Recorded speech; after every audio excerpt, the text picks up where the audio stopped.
12th Maths, Chapter 2, Complex Number, Exercise 2.1, 5th sum. Simplify I squared, I cube, and so on, I power 2000. இங்கே நம்மளுக்கு நிறைய imaginary numbers இருக்குது, 2000 times இருக்குது. ஆனால் இங்கே ஒரு க்ளூ என்ன அப்படின்னா, எல்லா இமேஜினரி நம்பரும் மல்டிபிளில் இருக்குது. அப்போ நம்ம மல்டிப்ளிகேஷன் ப்ராப்பர்ட்டி இங்கே யூஸ் பண்ணி என்ன பண்ணிடுறோம் அப்படின்னா, ஒரே இமேஜினரி நம்பரை நம்ம கன்வெர்ட் பண்ணிக்கிறோம். அப்போ தேர்ஃபோர் given எடுத்து எழுதிக்கிறங்க, which is equal to I. Base சேமாக இருந்தால் பவரை ஃபுல்லாக நம்ம ஆட் பண்ணிக்கலாம்.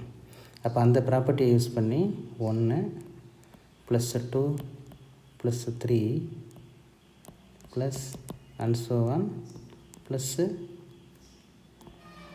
2000.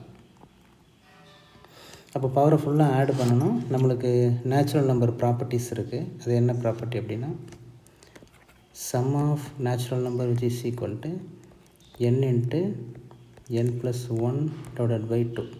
அப்போ அந்த nங்கிற பிளேஸில் last term number of terms 2000. அப்போ 2000 இன்ட்டு n plus 1 அப்படின்னா 2001 டிவைடட் பை 2. அப்போ 2ஐயும் 2000ஐயும் கேன்சல் பண்ணிங்கன்னா 1000 கிடைக்கும். அப்போ ஆன்சர் 1000 இன்ட்டு 2001. இப்போ மல்டிபிள் பண்ணிங்க அப்படின்னா 200130. இதுதான் அந்த ஃபைனல் ஆன்சர். இந்த ஆன்சரை நம்ம இங்கே பவரில் யூஸ் பண்ணிக்கலாம்.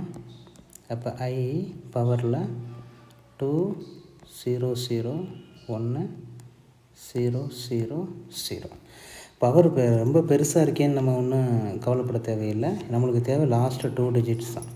லாஸ்ட்டு 2 டிஜிட் 0 வந்துருச்சு அப்படின்னாலே கண்டிப்பாக இது 4ஆல் டிவைட் ஆகும். அப்போனா ரிமைண்டர் கண்டிப்பாக 0வாக தான் இருக்கும்.